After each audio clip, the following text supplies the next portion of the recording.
Mga katrops, welcome back ulit sa aking channel, Sports React PH. At ngayon nga ay pag-uusapan natin ang latest update sa injury ni Anthony Davis sa Dallas Mavericks. Pag-uusapan na rin nga natin dito sa ating panibagong video ang balitang may bumalik na nga po sa lineup ngayon ng Los Angeles Lakers.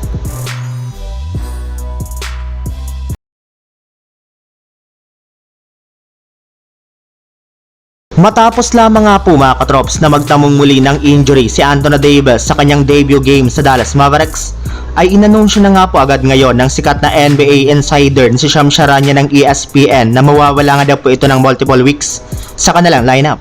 At iyan nga po ay dahil sa pagtatamo nito ng left adductor injury kung saan maaari pa nga pong abutin ito hanggang isang buwan. Since kailangan nga po niyang pagpahingahin ng husto ang kanyang pangangatawan upang tuluyan siya makarecover sa kanyang injury at hindi na ito bumalik pa. Well, marami nga po ang mga analyst ang nagsabi na masyado nga na pong minadali ng Dallas Mavericks ang paglalarong muli ni Anthony Davis upang patunayan sa mga fans na tama lamang ang kanilang ginawang trade dito. At ito naman nga po si Davis ay masyado nga po siyang nanggigil agad sa kanyang first game. Kaya kahit kakagaling pa lang nga po nito sa injury ay todo na nga po ito sa pakikipagbanggaan at hindi na nga po niya iniisip pa ang magiging epekto nito sa kanyang kasalukuyang injury. Kaya sa huli nga po mga katrops ay mas lumala pa ang kanyang tinatamo ngayon na maring makaapekto ng gusto sa kanilang mga susunod na game at sa kanilang mismong record sa standings ng Western Conference.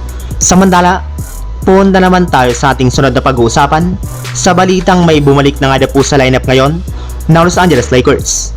Matapos nga po mga katrops na maipanalo ng Lakers ang kanilang game kahapon laban sa Indiana Pacers, ay kakalabanin na rin naman nga po nila bukas ng umaga ang koponan ng Utah Jazz, kung saan inaasahan nga po na maglalaro na dito ang kanilang bagong superstar na si Luka Doncic.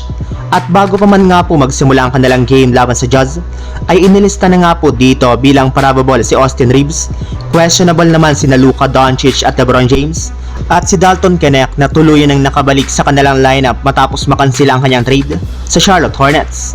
Nakalista rin naman nga po dito bilang doubtful si Bron James, habang out pa rin nga po dito ang kanilang mga manlalaro na si Maxi Kleber, Cam Reddish at si Christian Wood na pare-parehong may inindang injury sa kanilang mga pangangatawan.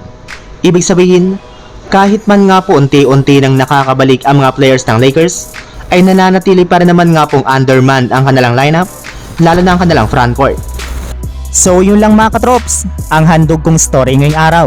Sana nag-enjoy kayo, please like and subscribe my YouTube channel, Sports React PH, para sa iba pang story at update patungkol sa NBA.